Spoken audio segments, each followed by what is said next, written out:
오늘은 벽암로, 병연암에서 백령선서 간행에서 나온 벽암로, 143페이지. 운문의 제15칙, 운문의 일대 시교를 뒤집어 엎음, 이것을 하도록 하겠습니다. 수시, 사람을 죽이기도 하고 살리기도 하는 칼은, 이게 사람을 죽이는 칼은 뭐냐면 살인금이고, 사람을 살리는 칼은 할인금이잖아요. 조사, 그러니까 옛날 깨달은 선지식들은 사람을 죽이는 칼도 쓰기도 하고 사람을 살리는 칼도 쓰기도 하고 이렇게 한다면 그것을 그런 방편들로 해서 깨달음의 길로 인도하는 거예요. 깨달음. 결국은 그 방편이라면 그러니까 한 가지 칼로만 써서는 안 되는 거라. 이게 번뇌가 많은 사람들은 아주 그 번뇌를 자르기 위해서 살인의 칼을 쓰고 또 그 다음에 또 어떻게 할인금을 쓸 때 할인금을 또 사람을 살려내는 그런 또 칼을 쓰기도 하고 그런단 말이에요. 옛 시대의 가르침이기도 하며 이 시대의 중요한 요체이기도 하다. 방편이에요, 방편. 지금도 항상 선지식들은 살인금과 할인금을 자유자재로 쓸 수가 있어요. 그래서 그 사람이 선지식인 거예요. 말해보라. 오늘날 어느 것이 사람 죽이는 칼이며 살리는 칼인가 본칙을 살펴보아라. 본칙. 어떤 스님이 운문 스님에게 물었다. 운문 스님은 14칙에도 나오고 대도인이죠. 상황에 맞는 상대방도 아니고 상황에 맞는 말씀도 아닐 때는 어떠합니까? 어떤 스님이 운문 스님에게 물은 거예요.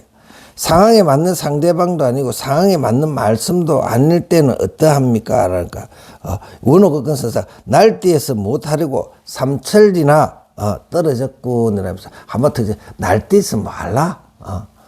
삼천리나 떨어졌네 이런 소리라. 그러니까 그거 이제 본칙에 운문 스님은 말하였다.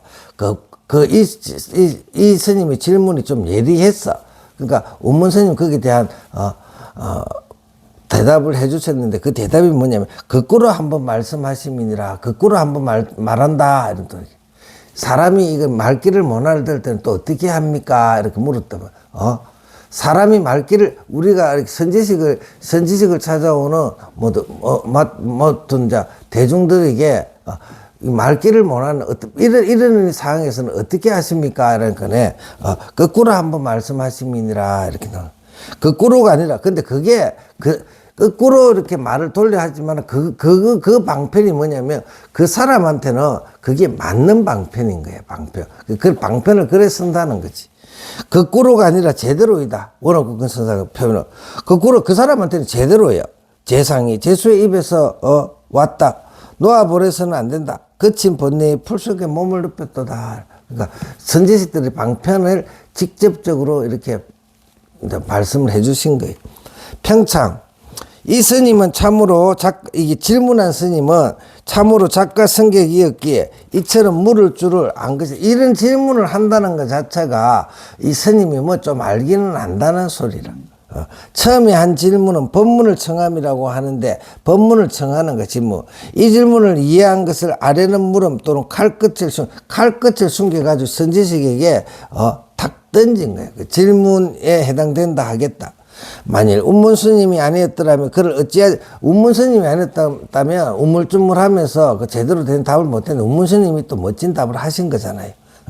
운문스님이 아니었더라면 그를 어찌하지 못했을 것이다. 운문스님의 이러한 솜씨가 있었기에 그가 물어오자 마지 못해서 말로 답하였다. 무엇 때문인가? 작가 종사란 밝은 거울이 경대에 걸려있어. 작가 종사란 이 선지식들은 선지식들은 밝은 거울이 경대에 걸려서 오랑캐가 오면 오랑캐가 나타나고 한족이 오면 한족이 나타나는 것 같기 그 방편이 사람에 따라서 제접하는 방편이 천차만별인 거라. 그 우리가 선지식들이 맨날 자비스러운 모습은 활임금이잖아요. 그죠? 근데 그 모습만 바라서는 안 되는 거야. 선지식이 막 성을 내고 몽둥이를 떠들고 임재 스님이나 덕산 스님은 할 소리를 지르고 방을 하잖아. 그는 뭐냐. 그 사람들이 맞는 방편을 쓰는 거라. 또 그것만 또 쓰는 건 아니야. 할 방만 하는 게 아니고 또 어떤 사람들한테는 또, 돋궈주는 거야. 태고를 하지 않도록, 그가 와가지고, 건기도 안 되는 사람을, 할인에 방일에 몽둥이 두드려 패버리면 그 사람은, 아이고, 뭐 세상에 뭐 이런 게 있어, 이러면서 그냥, 그 다음에 이 불법하고는 완전 인연을 끊어버리기 때문에, 그거를 받아들일 수 있는 사람한테 쓰는 거란 말이에요. 그러니까 우리가 선사들의 그 깨달은 길을 보면, 임재스님 같은 경우는 건기가, 워낙 투철하니까, 항백선사한테, 임재력에 보면, 세 번을 칭견해가 질문을 던져가지고, 20방 해가지고 60방을 맞았잖아요. 그래가지고, 결국은 그 인연으로 해서 깨달은 거잖아요. 그죠? 근데 그런, 임재스님 같은 그런 건기가 아닌데, 그렇게 몽둥이를 두드려 뿌리면, 그 사람 뭐, 이제, 다시는 불법하고 인연을 안 맺을 수도 있는 거예요. 그 건기 따라서, 건기에 따라서, 할인금을 쓰기도 하고, 살인금을 쓰기도 하고, 그렇다면, 그것을 자유자재로 할 수 있어야만이 선지식이란 말이지, 선지식. 선지식의 가치는 뭐예요? 부처님과 선지식들의 가치는 뭐냐면, 이 중생들, 우리가 중생이라고 하지만 미혹한 부처잖아요.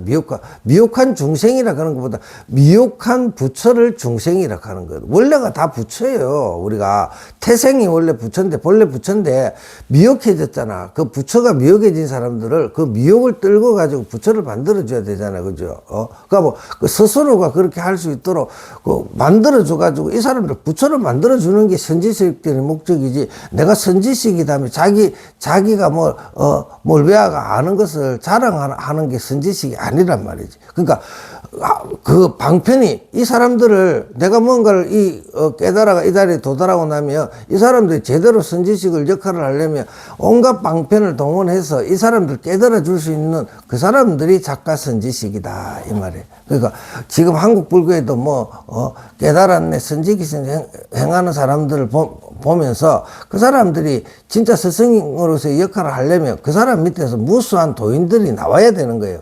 근데 지 혼자만 내가 선지식이다 하고 떠들고 그 밑에서 가봐갖고 그 공부한다고 앉은 사람들 보면 조금 머리 돌아가는 사람들은 그 사람한테 조금만 붙어 있다가 아이고 이 사람은 아니다 싶어 다 떠나가는데, 그 모여가 있는 사람들 보면 어리숙한 사람들 또 평생을 그것도 섬기고 앉아 있거든.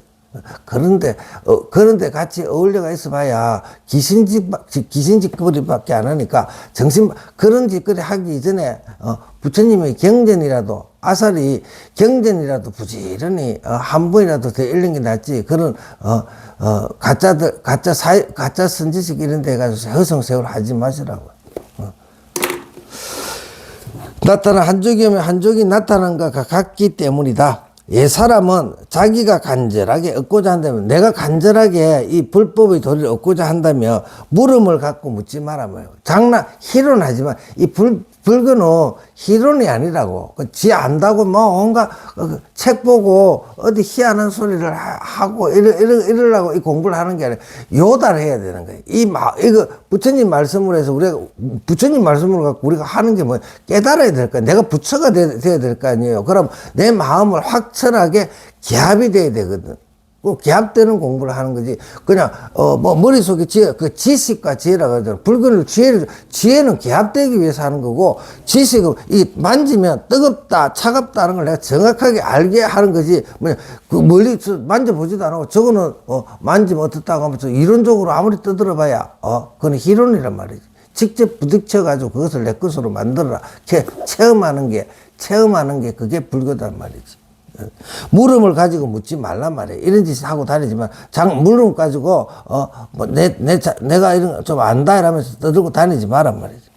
왜냐하면 물음은 답이 있고, 그러니까 물음이 간절하면, 내가 진실한 물음을 가지고 답을 구하러 다니면 그 답을 얻을 것이고, 그렇잖아요. 답은 물음에 있기 때문이죠. 그러니까 그 답은, 물음이 얼마나 진실한가에 따라서 그 답은 나한테 찾아오는 거예요. 그러니까 우리가 불교 공부할 때, 그 간절함, 진실성, 그걸 가지고 불교 공부를 하셔야 되는 거예요. 어른들, 내가 불교 공부를 경전을 몇 번 읽었네. 알아듣도 못하는 거, 한문경전 그거 있잖아요. 그냥 중얼중얼, 그러고 또 주례기니 이래가지고 알아듣도 못하는 거 맨날 그냥 입에서 중얼중얼 하는 거. 그거 해갖고 뭐 하겠어. 그거 해갖고 내 마음을 언제 깨달을래? 그 제대로 된 경전을 한 권을 놔두고 그 내용을 그 내용이잖아. 부처님이 말씀하시면 그거를 우리가 지금 한국 사람이잖아요. 대한민국 사람, 대한민국 언어로 가지고 철저하게 부처님이 만일 화연하셨다면 우리말로 나한테 부처님이 소리가 살라살라 하는데 내가 못 알아듣느냐 앉아가 들어봐요. 그걸 어떻게 알아듣겠어. 그죠? 부처님이 산스크리트로 내 앞에서 말씀을 하시는데 나는 한국어밖에 몰라. 그러면 그 부처님이 나한테 아무 도움이 안 되잖아. 근데 그게 가장 또 중요한, 역경을 잘 해주신 분들 있잖아요. 지금까지. 그 세월 동안. 그분들의 역경을 바탕으로 해서 그 부처님 말씀하신 말씀의 요체, 그것을 내 것으로 만들어, 그런 공부를 지어 가시라. 이 말입니다. 그 간절함이 있으면, 답을 찾아야 되겠다 해서 탁, 부처님 말씀에, 내가 뭐를 알아야 되겠으면 부처님 가르쳐 주세요 하고 딱 다 잡아 앉아서 공부를 하시라는 소리예요. 라고 했다. 예전에 모든 성인들은 일찍이 한 법이라도 사람들에게 말해준 적이 없으니 이제 그대에게 선도를 말해주었던, 이거는 그냥 한번 하는 말이에요. 그렇게 말 안 해준 적이 어디 있겠어요.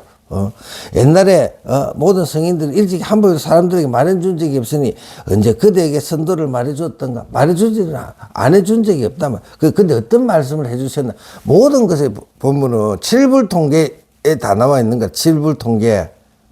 모든 일곱 부처님, 석가모니 부처님이 일곱 번째잖아요. 과거 칠불이잖아요. 그 부처님들이 똑같이 한 얘기가 뭐예요? 이게 나오잖아요. 그대가 지옥을 업을 짓지 않는다면 자연히 지옥의 가부를 부르지 않을 것이며, 선인선과 악인악과 이거잖아요. 내가 절대선에 도달하면, 내가 사는 곳이 전부 다 극락이지. 내가 절대선을. 내가 절대 악을 정도 가면 내가 사는 곳이 지옥이죠. 그렇잖아. 내 마음이 짓는 대로 극락도 가고, 내 마음이 짓는 대로, 지옥도 갈 거 아니에요. 그거밖에 더 있나고. 내가 짓지도 않았는데, 내가 악한 짓만 하면서 극락에 갈라 한다는 그거는 못된 신부 아니에요. 그죠? 내가 극락에 인을 심어야 될 거 아니에요. 그죠? 그 말이라. 그거밖에 진리가 없는 거예요. 그럼 끊임없이 육조스님은 청정심이라고도 내 마음을 청정하게 만드는 수행을 하셔야 극락이 내 앞에 펼쳐지는 거지.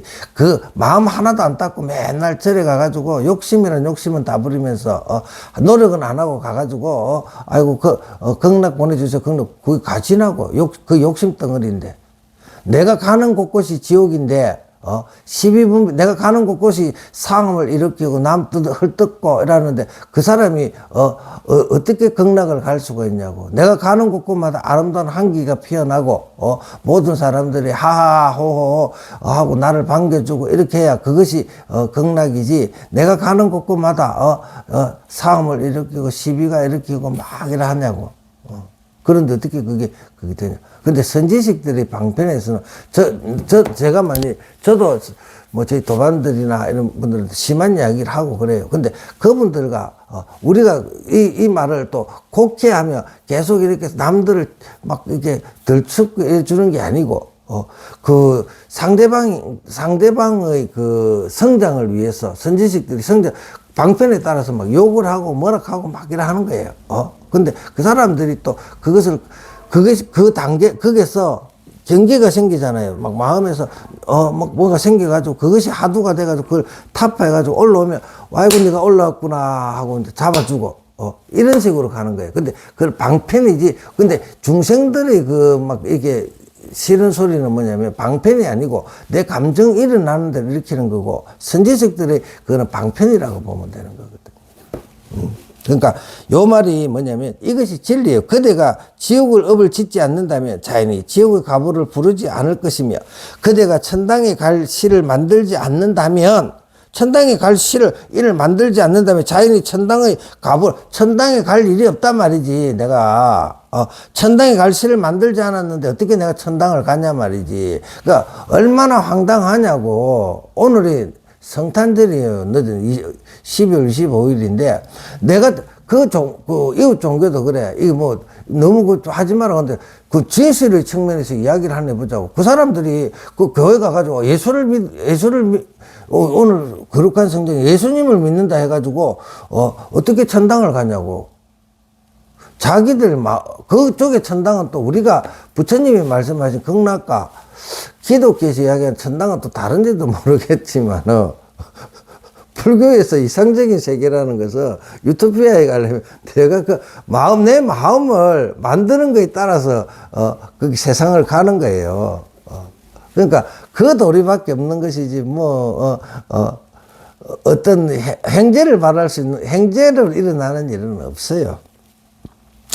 그대가 천당의 갈실을 만들지 않는다면 자연히 천당의 가부를 받지 않을 것이다. 일체의 어변이라 모두가 자신이 짓고 일체의 어변이라는 것은 내가 어디를 가고 어딜 가는 건 전부 다 자신이 짓고 자신이 받는 것이다. 이걸 인가라 그래. 예 사람이 운문스님이 그대들에게 분명히 말하였다. 이 일을 논한다면 응구에 있지 않다. 만일 응구에 있다면 삼성 12분기에 어찌 응구가 없다 하겠는가? 더욱이 무엇 때문에 조사가 서쪽에서 오셔야만 했겠는가? 그러니까 내 마음을 이렇게 청정하게 만들고 이런 것은 안 하고 입만 뻥긋뻥긋 하고 다니고 입만 청정하다 다니고 이렇게 해가지고 경제를 가지고 노니까 선이라는 게 생긴 거예요. 개합하라고 자기가 그렇게 하라고 오로지 이 마음 너 마음을 그렇게 만들어야지 이렇게 해서 선종이 생긴 거예요. 희론을 하고 막 이러니까 그것을 또 계획해주기 위해서 계몽시키고 바른 길 인도해주기 위해서 선이라는 게 생긴 거지. 제14책에서는 상황에 맞게 하신 말씀이라고 하였고, 여기에서는 다시 거꾸로 한번 말씀하심이라고 하였다면요. 이게 이제 선지식들이, 그때 상황의 방편에 대해서 요 방편을 또 설명하고, 또 요번에 또 요 방편을 설명해 주는 거예요. 그러니까 두 칙이 나오잖아. 그죠? 그저 한 글자 다를 뿐인데 어찌해서 천차만별이 있을까? 말해보라. 문제점이 어디에 있는가를. 그러므로 법은 인연 따라 행하고 인연 따라 행한단 말이에요. 인연 따라 행하고 전법을 위하는 깃발은 가는 곳곳마다 세운단 말이에요. 그게 상황에 맞게 이게 법이 세워진단 말이에요. 방편이 쓴단 말이지. 그러니까 초기 불교 해가지고 저 남방의 니까야라든지 하고, 그 다음에 또 여기 중국이라든지 티베트 불교에 또 방편이 있는 거고, 그 다음에 중국과 또 한국 불교에 또 방편이 있는 거예요. 그럼 그게 맞게 전부 다가 세워가지고, 결과적으로는 뭐예요? 남방이 됐든, 초기 불교가 됐든, 결국은 뭐냐면, 마음을 요단하는 거예요, 마음을 요단하는 방법이 그 나라 문화라든지 그 나라 사람들의 수준 이런 거에 따라서 그게 적절하게 그렇게 만들어지는 것이란 말이지. 상황에 적절한 상대도 아니고 상황에 적절한 말도, 이거는 이제 상황에 적절한 상대도 아니고 상황에 적절한 말씀할 때는 어떠합니까? 라고 이제 또 이제 한번 거꾸로 이렇게 질문했거든. 라는 말은 정면으로 한번 건드려 봤단 말이지. 그러나 만약 안목을 갖춘 사람이 조금 많지도 그를 속일 수 없을 것이다. 질문이 이미 어려웠기 때문에 대답 또한 이렇게 할 수밖에 없었다. 이는 실로 운문스님은 도적의 말을 타고 도적을 쫓은 것이다. 어떤 사람은 이를 잘못 이해하고서 본래 주인이 할 말을 손님이 했기 때문에 운문스님이 거꾸로 한번 말씀하심이라고 하였다고 하나 무엇이 그리도 다급할까? 이 스님의 물음은 좋았었다. 상황에 적절한 상대도 아니고 상황에 적절한 말씀도 아닐 때는 어떠합니까?에 대해 운문스님은 무엇 때문에 그에게 다른 말로 답하지 않고 다만 거꾸로 한번 말씀하심이라고 말하였을까? 운문스님이 일시에 그를 타파해 버리려고 여기에 이르러서 거꾸로 한번 말씀하심이라고 말한 것은 사실은 멀쩡한 살갗을 긁어서 부스럼을 만든 계기를 하겠다, 이렇게 적절하게 말씀을 했는데, 항상 부처님 말씀도 그렇고 모든 조사 스님들의 말씀도 그렇고 적절한 표현들을 했단 말이지. 이게 백암록 원어국근 선사의 백암록 이 백칙이 적절한 우리가 이 불법 공부를 해가면서 선을 마음을 밝히는 아주 적절한 그런 것들을 딱 요달해가지고 표현을 해놨는데, 이것을 가지고 어렵거든요. 어려운데 이걸 가지고 또 아르마리를 지어놔가지고 희한한 쪽으로 끌고 가는 사람들이 또 생긴단 말이에요. 이걸 알아채는 사람들이 적기 때문에, 적기 된다는 걸 가지고 아무 때나 해도 못 알아듣는다 해가지고 이것을 가지고 사람들을 우롱하는 그런 희롱하는 사람들이 막 생겨가지고 선지식의 행세를 한단 말이지. 당연히 모르겠지. 이렇게. 그 대중들을 무시하는 거예요. 그래서 어려운 거 못 알아듣는 소리 빽빽 해가면서 희롱하는 거예요, 희롱. 자기는 이 벽암록을 아는 것처럼.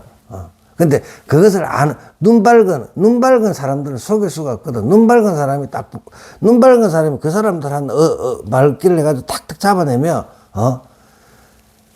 허점투성이란 말이지, 허점투성이. 그 대중들이 그렇게 해가지고 몇십 년을 그렇게 속이고, 그러 하는 사람들이 희롱하면, 대중들을 희롱하고, 그러니까 남녀의 무리를 속여가지고, 속인단 말이야, 속여. 평생을 그 속이는 짓거리를 해가지고, 나중에 죽을 때 되면, 산채로 죽을 때 되면 후회를 하지 마. 살아생전에는 북이란 다 누린단 말이야. 그래가지고 속여가지고, 도인행세하고 그랬는데, 죽을 때 되면 이제, 앞날이 깜깜. 경거스님의 참선교육 보면 그런 게 있어요. 죽을 때 되면 이제 앞날이 깜깜하면 어디 갈 줄 모르는 거라. 그때 돼가지고 참회를 한다고, 희한한 시를 읊고 그래 해요. 근데 그 제업이 어디 가나고. 깨닫지도 못했으면서 아무것도 모르면서, 희한한 행태를 사람들 희롱하고, 속이고, 어디 가겠어? 바로 지옥까지 산채로 지옥에 끌려가는 거지 뭐. 그건 굳이 할 길도 없어.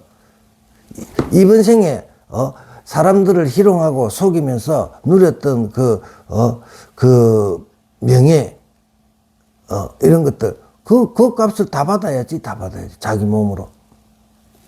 그런 짓을 하면 안 되는 거지. 불교 공부하는 우리 수행자들 입장에서 자기가 아는 만큼 모르면 모른다. 알면 안다. 진실하게, 길을 가면서, 내가 그래도 조금 안목이 터가 안다 그러면, 조금 모르는 사람들 해가지고 상세하게 이야기하고, 또 그 사람들이 지적하면, 내가 아직까지 그걸 모른다라든지, 이렇게 진실해져야 되는 거라. 그러니까 누군가가 선지식으로 내가 앉아있더라도, 누군가가 딱 했을 때, 네 말이 옳네. 이렇게 가야 되는 게 이게 수행인의 자세란 말이에요. 망공스님 어르게 보면 무슨 이렇게 제 방에서 뭔가 이렇게 공안을 던졌을 때 그 답을 했었는데 그 다음에 망공스님 수제자가 보월스님입니다. 보월스님이 스님 어라면서 거기에 대해서 무슨 말을 딱 했어. 그래가지고 망공스님이 하루 동안 그 제자의 이야기를 딱 듣고 하루 동안 또 이렇게 정이 들어서 그 하두를 또 곰곰이 공안 그걸 했을 때 하고 나서 박수를 쳐주는 거거든. 제자한테 박수를 쳐주는 고맙다 이런 소리를 하는 거거든.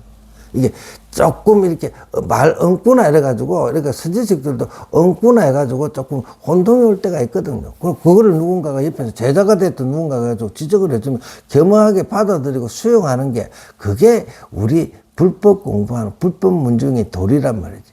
근데 말도 안 되는 소리를 해가지고 계속 남의 대화를 묵살하고 막 이렇게 가는 거, 그거는 이게 불법의 문중의 사람이 아니에요.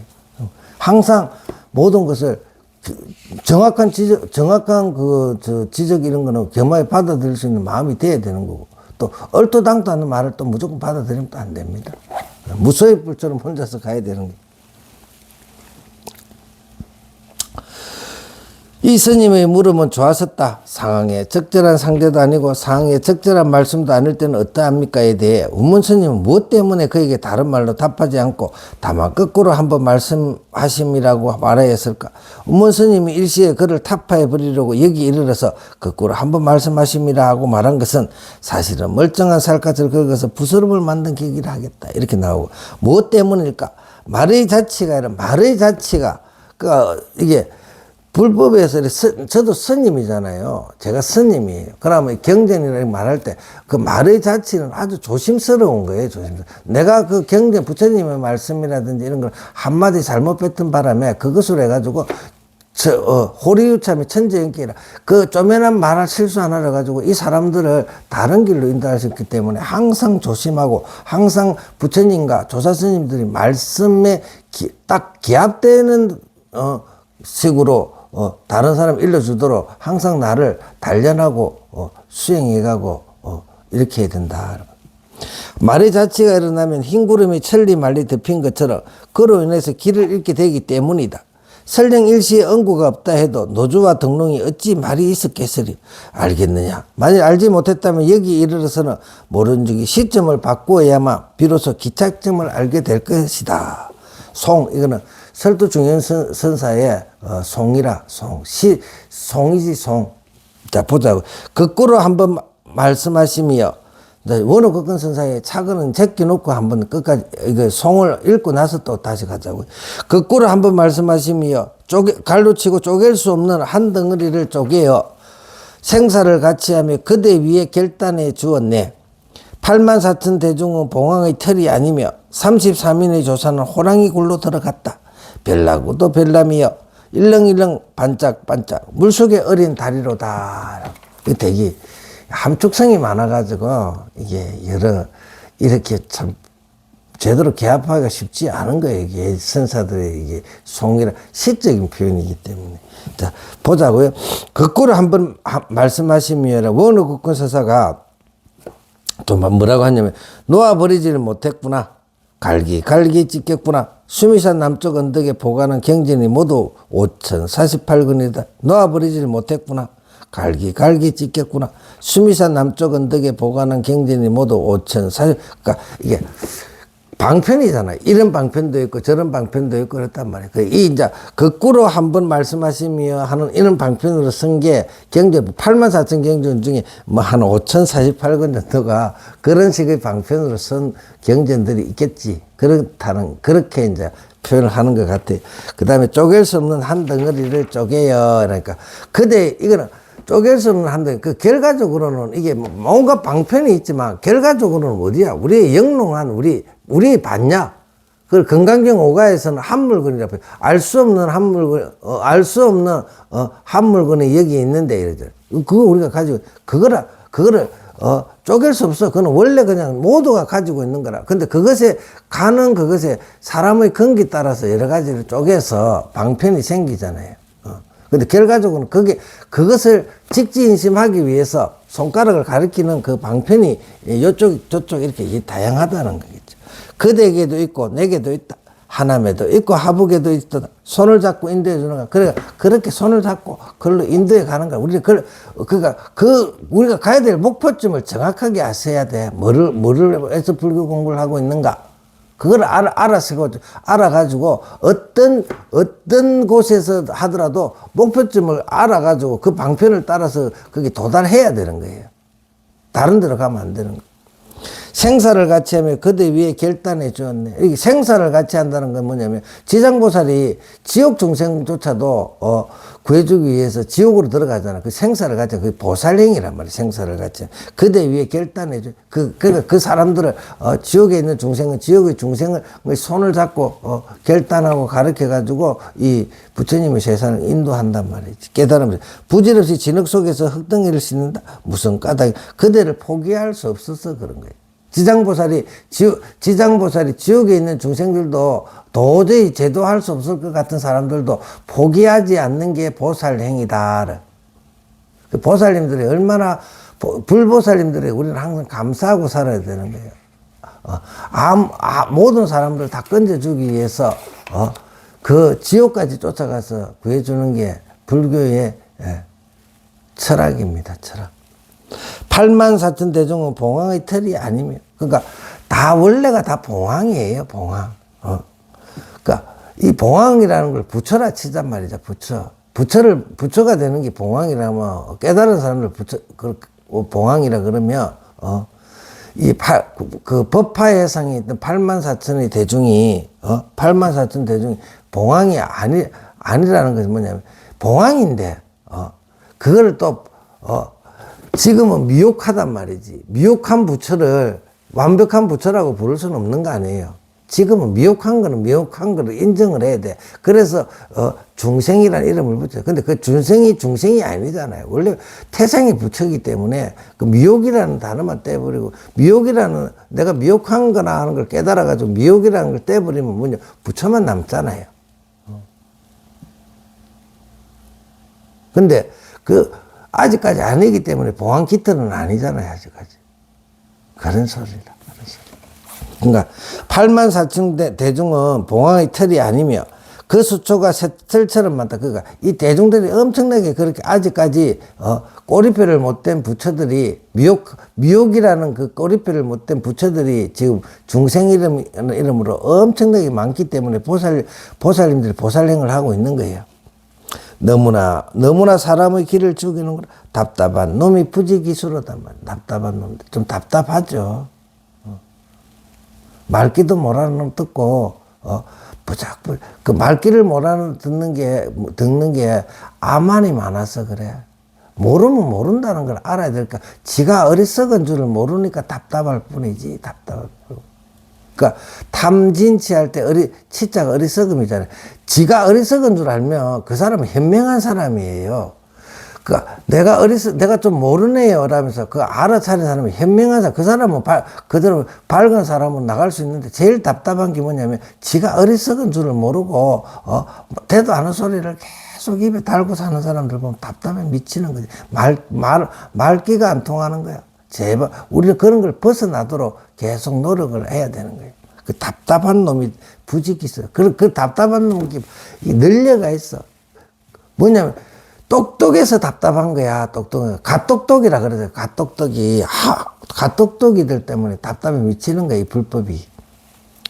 그 다음에 33인의 조사는 호랑이 굴로 들어갔다. 깨달아가 도인들이 된 33 도인들이 어디로 갔어? 호랑이 굴로 들어가는 거야. 보살행을 하러 이거는 좀 어려워. 깨달으신 분들은 어디로 가실까요? 깨달은 사람들은 뭐 깨달았기 때문에 중생 제대로 안 해야 되겠어요. 사라지는 게 아니에요.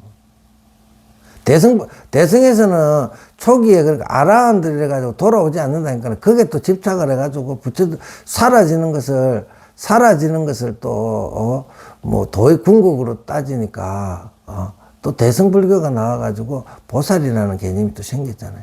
어디가? 자비가 나오잖아요. 자비.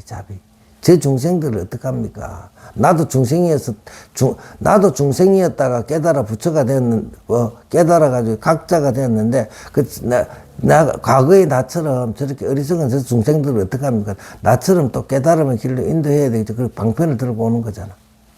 여기까지만 할게.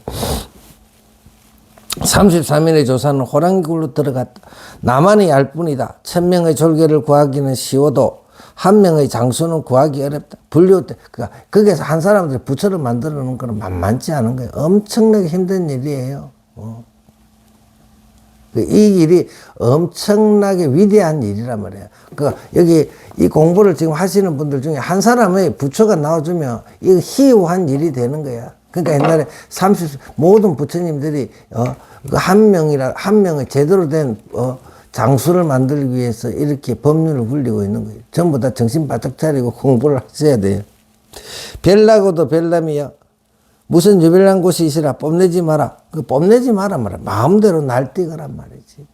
별나고도 별남이. 이게 본래 우리가 가지고 있는 이 본각이라는 게, 본래 부처라는 게 별나고도 별나가지고 이놈이 자유자재해. 자유자재한 거로 가지고 별나고도 별나고도 하니까 그것을 통제가 가능한 그런 원숙한 자유자재로 만들라니까 힘든 거죠. 일렁일렁 반짝반짝 물속에 어린 다리로다 그렇게 하고 있단 말이에요. 중생들이 그 자유자재한 것 가지고 별나고도 별난 그것을 가지고 일렁일렁 반짝반짝 물속에 어린 다리처럼 이렇게 하고 있단 말이에요. 그것이 반야로 바뀌면 바로 부처의 행이 되고 이렇게 하면 또 중생의 행이 되고 중생의 행과 부처의 행이 다를까 틀릴까 알아차림의 문제밖에 없는 거잖아. 일렁일렁 반짝반짝 물속에 어린 다리로다. 밝은 대략의 거울 속의 형상을 자기로 잘못 알았구나. 허둥지둥한들 무슨 소용이 있으라. 그 다음에 평창을 보자고. 설두스님 또한 참으로 작가다옵다. 한마디로 대뜸 쪼갤 수 없는 한 덩어리를 쪼갰다 하니 분명하게 한 수 뒤로 물러가 손을 잡아 인도해 주었다. 그는 원래 용서해주는 솜씨가 있기에 감히 그대와 함께 진흙과 물속으로 들어 생사를 함께 한단 말이지. 보살 깨달은 선지식들이 생사를 함께 한단 말이지.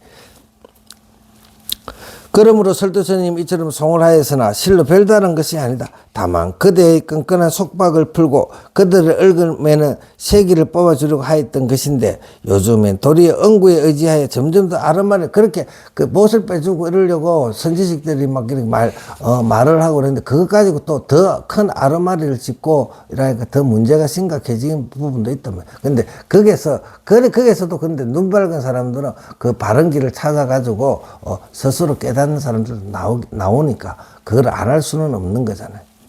예컨대 암도스님이 설봉스님 비록 나와 암도스님과 설봉스님은 사형사제지간이에요. 설봉스님 비록 나와 생을 함께 하지만 나와 죽음을 같이 할 수는 없단 말이지. 자신의 길은 자신의 길을 가고 자신의 이게 기량은 자신의 기량일 때 다 틀리는 거지. 라고 말한 것처럼 만일 온전한 깃털로서 투철이 벗어나 만일 온전한 깃털로서 투철이 벗어나 완전히 자제를 얻은 사람이 아니라면 결코 그와 사생을 함께 할 수 없었을 것이다. 왜냐하면 그 운문스님에게는 수많은 덕실, 시비, 삼루, 오도상에서의 미호가 없었기 때문에 완벽하게 확철대오했다는 소리. 그러므로 동산스님은 다음과 같이 말해. 확철대오한 사람들은 어떤 사람을 확철대오한 사람이냐 말이지. 그러니까 우리가 확철대오한 사람들은 의심이 없어져서 이 불법에 대한 모든 것이 불법에 대해서 왜 이 세상에 불법이 있고 우리는 또 왜 이렇게 존재하는가에 대해서 확실하게 철저하게 알아들었기 때문에 거기에 대한 의심은 없어져요. 그냥 그것만 의지해 가는 사람들이 돼버린 거예요. 근데 어떤 사람들을 확철대오한 선지식을 하는가 하는 게 이제 그 뒤에 나오는 내용이거든. 항상인의 진위를 분별하고, 그 항상인, 최상위 위에 그 부처님 보면 무상사라잖아요. 그 사람들의 진위, 진짜 가짜를 분별하려고 한다면, 우리가 보면 뭔가 선지식이라 이름 나오는데, 그 사람들이 진짜인가 가짜인가를 분별하려고 하면, 여기에는 세 가지 삼루가 있단 말이에요. 세 가지를, 분별하는 기준이 있는데, 그 망정이 세워 나오는 거, 이게 정삼루, 견해가 세워 나오는 거, 자기 견해가 아르마리인지, 진짜인지, 이런 거잖아요. 견삼루와 말하는데, 말에서 허점이, 알아야 돼. 깨달은 사람, 어느 정도 경지가 있는 사람들은 그 어떤 사람이 말하는 거, 그 사람의 견해, 그 다음에 그 사람이 어떤 정에 끌려가는, 집착, 탐진, 욕망, 자리 욕심내고 막 이런 거 있잖아요. 그런 사람들은 그 선지식 아니에요. 조실이니, 온갖 그거 해가지고 그 사람이 그런 걸 얻기 위해서 하는 행위들 있잖아요.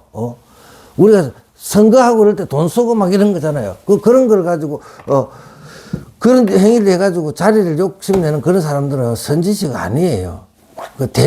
전체적인 대중들이 전부 다가 의견을 모아가 제발, 뭘 해줍시오 하고 이렇게 했을 때, 중생들을 위해서 어쩔 수 없이 부처님이 그렇게 받아들이고 수용할 때 그런 것이 아니고, 자기 스스로가 명예를 쫓아다니고 이게 정삼루란 말이에요. 근데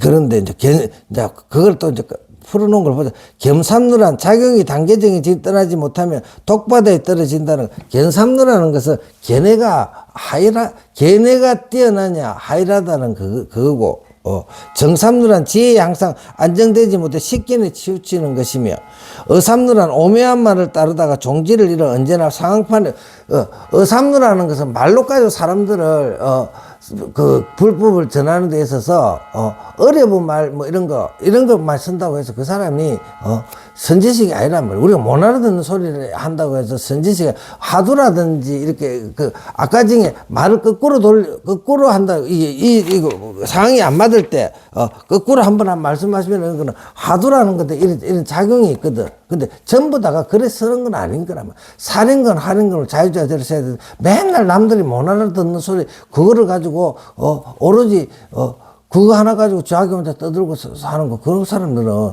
가짜란 말이야. 진리를 판단할 때. 부처님은 자유자재하더니 선지식도 자유자재해요. 못 알아듣는 사람 국민학생 앞에는 국민학생 그거 해가지고 기억 내용부터 가르쳐가지고 이끌어주고 그 다음에 대학생 그걸 하는 사람이 한두 사람 두드려 패운다든지 아주 큰 경계를 해가지고 한 방에 그냥 자기 문을 열도록 가르쳐 주기도 하고 그런 게 진짜 선지식이란 말이지. 이 세 가지 마땅히 알아야 한단 말이에요. 이거 다 구족해야, 이겨서, 이걸 가지고, 그 진위를 판단할 수 있고, 그 다음에 또 이분들이, 선지식들이 또 이제 작용하는 게 사면삼류라, 사면삼류. 그 사면에 대해서 이제 사면이 있단 말이에요. 사면이 작용하는 거예요. 법서는 법이라, 법서. 그러니까, 채중현, 구중현, 현중현이란 말이에요. 말로 가지고 뭔가를 할 때, 그 안에 미묘함, 함축성 이런 것들 담아가지고 그 사람들에게 생각할 수 있는 스스로가 그 문제를 풀 수 있는 그런 걸 담아서 던진단 말이죠. 어떨 때는 국민학생밖에 안 되는데 그렇게 던져가 그러니까 하두를 우리가 하두를 탄다 가나서는 한다는데 평생을 앉아 자기도 못 풀 문제를 던져주나 놓고 풀어주지도 않으면 그 사람 죽을 때까지 못 풀고 나면 그 허송세움을 하는 거 아니에요. 풀만한 것을 던져주는 거지. 풀만한 것을 바로 못 풀더라도 풀만한 걸 던져주고 군부를 뗀다 그래. 계속 옆에서 가서 툭툭 쳐주는 게 그게 조사선이란 말이지. 무언가를 문제를 하나 던져주는 군부를 자꾸 이제 예시를 자꾸 주는 거지. 그래가지고 그 사람이 어느 날 탁 이게 툭툭 쳐준 거 옆으로 툭툭 치고 한번 가지고 엉덩이 탁툭 차주고 이렇게 하면서 그것을 자기 스스로 땅 터들까지 계속 군부를 떼줘가지고 깨닫게 해줘요. 그 살아생전에 깨닫게 해줘야지. 그 못 깨닫게 해주면 말라고 그런 일을 시켜. 딱 그 사람이 이번 생에 깨달을 수 있는 만큼만 딱 문제를 주놔놓고 그 문제를 스스로 풀 수 있도록 해주는 게 스승의 역할이란 말이지. 아시겠어요? 그런 스승을 만나야지. 나를 깨닫고로 인도해주는 스승을 만나야지. 문제도 풀어주지도 않는 사람을 말라 쫓아다녀. 그 근기에 따라서 채중현, 구중현, 현중현 이런 방편을 쓴단 말이지. 이런 게 엉꾸러가지고. 옛사람은 이러한 경기에 이르러 온전한 깃털과 완전한 작용으로 삶을 만나면 그와 함께 살고 죽음을 만나면 그와 함께 죽는다. 범의 아가리에 몸을 쳐넣고 내맞게 천리 말리라도 그를 따라갔던 것이다. 그러니까 이 스승들이 이런 작용들이 있으니까 여기 목숨을 걸고 선지시 깨달은 사람을 찾아다니고 그런 사람을 만나면 목숨을 걸고 그 사람을 통해서 그 선지식을 통해서 이번 생에 깨달음을 정득하려고 생사를 걸잖아요. 근데 그런 선지식을 만날 수 있을까? 내 눈이 트여야 그 사는 사람이 보이지. 내 눈이 흐리밍팅하면 흐리밍팅한 놈하고만 맨날 어울다. 그걸 끼리끼리라 그래. 눈들을 밝히란 말이야. 눈들을 밝히려면 뭐예요? 부처님의 경전을 부지런히 수지독성하다 보면 그때서야 눈이 이제 조금씩 자기 눈을 열어가다 보면 나를 또 인도해 줄 스승이 그때서 눈에 띄는 거지. 함께 죽는다. 범의 아가리에 몸을 쳐놓고 내맞게 천리 말리로 그를 따라갔던 건데 왜냐하면 이 궁극의 현수는 그 자신이 얻도록 해줘야 하기 때문에 스승들은 그 자신이 얻도록 도와주는 게 스승이거든. 84,000 대중은 봉화의 깃털이 아니더라 한 것은 영산해상의 84,000의 성중이 봉화의 깃털이 아니라는 것이다. 남사에서는 다음과 같이 말하였다. 송나라 때 사초종은 진군 양화 땅 사람이며 사봉의 아들이라 학문을 널리하고 문장과 재주가 뛰어나 조정에서 따를 사람이 없었다. 그 당시에 독보적인 존재였으며 문장에 능하여 왕부상시가 되었는데 왕의 모친 은숙의가 죽었을 때 제문을 지어 올리게 되었다. 무제는 그거를 보고서 크게 칭찬하며 초종에게 참으로 봉황의 깃털이 있다 하였다. 예시 주보의 시에서는 다음과 같이 인용한 바 있다. 조에 마친 소매 끝에 한기 가득 스며 있고 실을 지으며 붓 끝엔 주옥이 구르네. 대대로 맡아온 사륜의 아름다움을 알려는가. 연못 위엔 지금 봉황 깃털이 있다. 이 시라. 지난달 영산행상에서 사부대중이 구름처럼 모였는데 세종께서 꽃을 드시니 오직 가슴만이 홀로 빙그레 미소를 지을 뿐 나머지는 무슨 뜻인지를 몰랐다. 설두스님은 이 때문에 84,000 대중은 봉황 깃털이 아니다라고 했던 것이다. 33인이 호랑이 굴로 들어갔다고 송했다. 아난이 가습존자에게 세종께서 금난난사를 절하신 외에 따로의 어떠한 법을 전했지요? 라고 묻자 가습존자는 아나나 하고 불렀으며 안 하니 네 하고 대답했다. 여기서 깨달으면 되잖아. 안 하나 네 해서 이 깨달으면 된다. 안 하네 못 깨달았거든. 그러니까 가습존자가 그자 가습이 이러기를 문 앞에 서 있는 찰가대를 넘어뜨려 버려라 했던 이걸 가지고 안 한 존자가 창구를 해가지고 이 문제를 타파를 했잖아요. 이 하두를. 그래가지고 그 경전 결집할 때 참 깨달았기 때문에 참여해가지고 그 84,000 경전이 유통이 됐다 이렇게 되잖아요. 이 아나는 드디어 깨치고 그 후 조사와 조사가 서로 전수하여 서천과 중국 땅에서 33사람이 호랑이 굴로 들어가는 솜씨가 있었던 것이다. 예 사람의 말에 호랑이 굴로 들어가지 않으면 어떻게 호랑이를 잡을 수가 있겠느냐고 하였다. 문스님도 이와 같은 사람이 있어서 훌륭하게 사생을 함께 할 수 있었던 것이다. 종사가 사람을 제접하려면 종사라는 깨달은 사람이잖아. 종사가 사람을 제접하는 모름지기 이 같은 경지에 이래 이게 살인금과 할인금을 자유자재로 쓸 수 있는 방편이 자제한 사람이 돼서 사람들을 깨달음으로 이끌어줄 수 있는 사람이 되어야 된단 말이지. 사람을 그 종산이 뭐 이렇게 해가지고 깨달은 거라면 그 사람이 사람들을 인도하는 그 방편에 의해서 그 사람이 평가를 받는 것이 지 혼자 뭐 내가 뭘 깨달았네 이러면서 사람들한테 아무 영향도 못 주고 도움도 못 주고 지 혼자 아는 소리만 하는 그런 사람들은 종사가 아니에요. 공농목상 설법하는 의자에 앉아서 제 스스로 타파하게 내맡겨 두고 스스로 호랑이 수염을 만지도록 하는 모름지 그런 경지에 그러니까 그 대중들을 자기 스스로가 그 하두를 타파하도록 내맡겨 둔다면 근데 군부를 떼주는 거지. 그 스스로가 문제를 해결하도록 도와주는 게 선지식의 역할이란 말이지. 7가지 장비를 그러니까 그 선지식들에게는 7가지 장비가 있어야 되는데 방편이 있어야 되는 거예요. 장치를 갖추어야만 생사를 함께 할 수 있단 말이에요. 그런 것들 기량이 있어야 이게 그 사람들이 못이라든 걸 뜯어주고 어떤 사람은 두드려 패기도 하고 욕도 하고 어떤 사람은 또 막 칭찬하게 막 엉덩이도 만져주고 힘도 돋궈주고 화이팅 화이팅 이런 것도 하고 어떨 때는 막 욕을 니는 막 맨날 공부는 안 하고 뭐 엉뚱한 소리 하면 막 몽둥이 두드려 패기도 하고 이것이 자유자재해야 선지식을 할 수 있는 거지. 7가지 장비를 갖추어야만 생사를 함께 할 수 있다.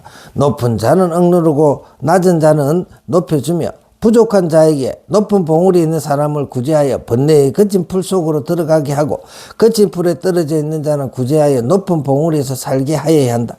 그대가 확탕, 노탄, 지옥에 들어가며 나도 함께 확탕, 노탄, 지옥 들어갈 것이다. 이게 보살들, 선지식들의 마음이란 말이지.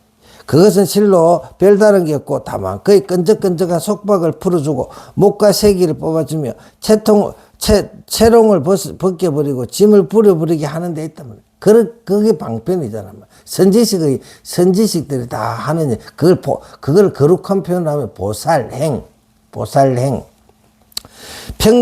평전화상이 한수의 송을 하는데 매우 훌륭하다. 이게 우리 절에도 그 법무사에 이게 동상 큰 스님, 성철 스님, 은사 스님이 동상 큰 스님이 법무사에 출연을 해가지고 들어온 입구에 이렇게 나는데 그 말이 너무 멋지잖아. 신령한 빛이 어둡지 않아 망고의 아름다운 도인이 이게 우리가 가지고 있는 본래 면모 봤냐? 본래지.